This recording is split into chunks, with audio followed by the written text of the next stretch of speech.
Kahit po napakaraming nagtuturo na testigo, ang dami pong bumabanggit sa pangalan ni Martin Romualdez.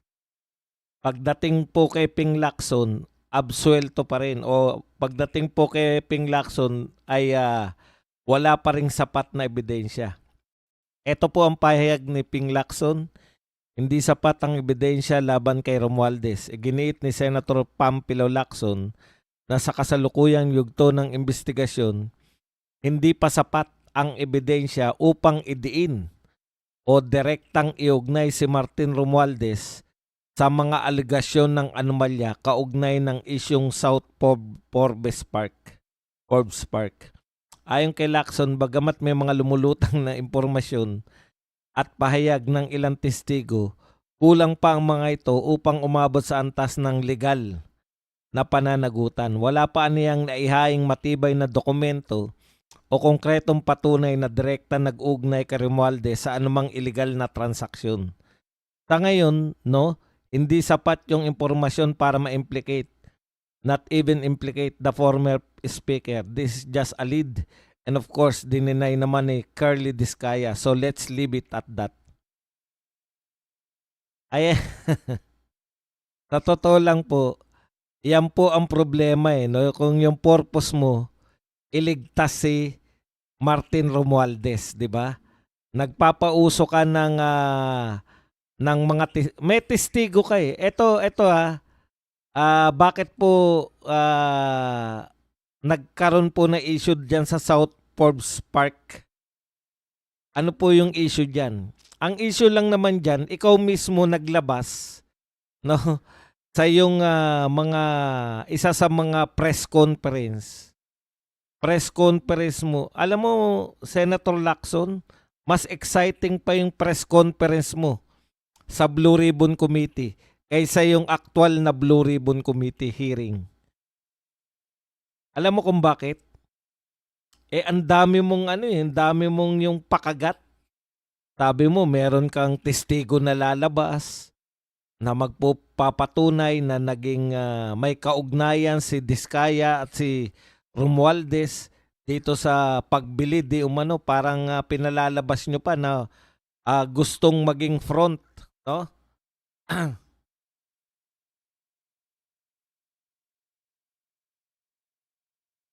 Gustong maging front,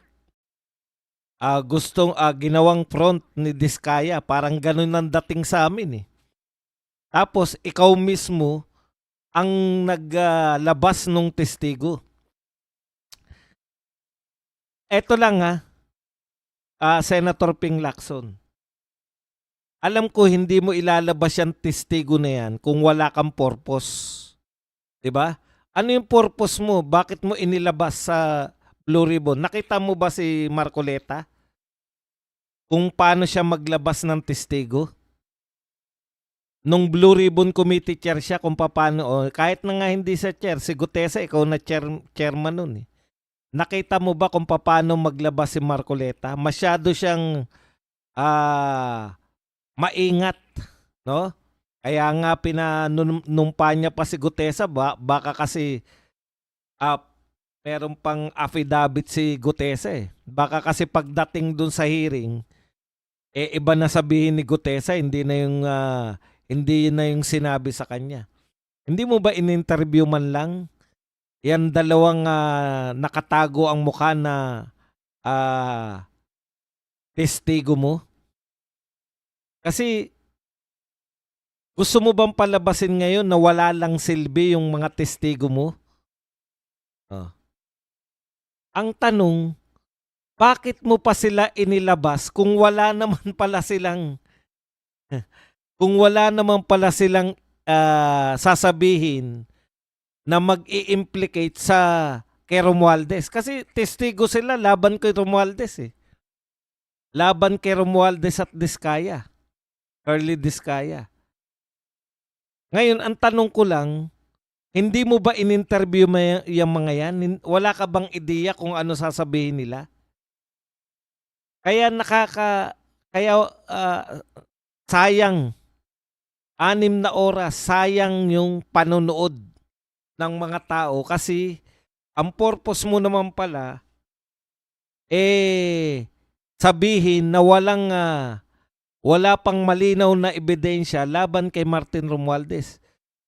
Ang masakit nito, testigo mo yun. Ikaw naglabas nung testigo mo tapos sasabihin mo sa amin ngayon lahat na wala namang ebidensya laban kay Martin Romualdez.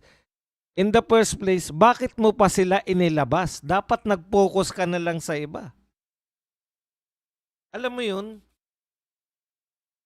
Bahagi pa sila ng pampabagot sa amin. Nabagok kami. Nabagot kami.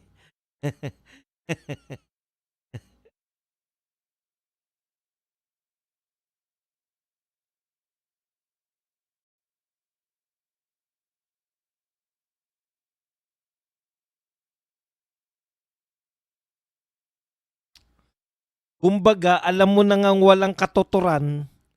Kasi testigo sila laban kay Martin. Narinig mo na, ay, hindi nito mai-implicate si Martin. Bakit ko pa ilalabas to? Pwede po niyong tanggihan yung mga testigo kung sa tingin niyo naman wala naman silang maidudulot. Yung testimonya nila hindi naman makakatulong sa kaso.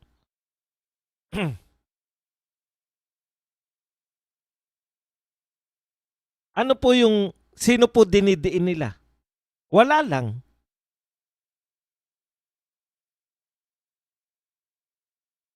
Dagdag drama lang. Na hindi naman kami nadramahan, wala po kami. Alam namin ano epekto niyan. O tinanggi ni Carly Diskaya. Ano epekto nun? Wala. Bakit kayo naglalabas pa ng testigo na wala namang epekto? Bakit pa ulit-ulit po yung mga testigo sila pa rin? Concentrate kayo sa Bulacan engineers pa rin. Wala pa rin mga bago kaming mga mukha na nakita.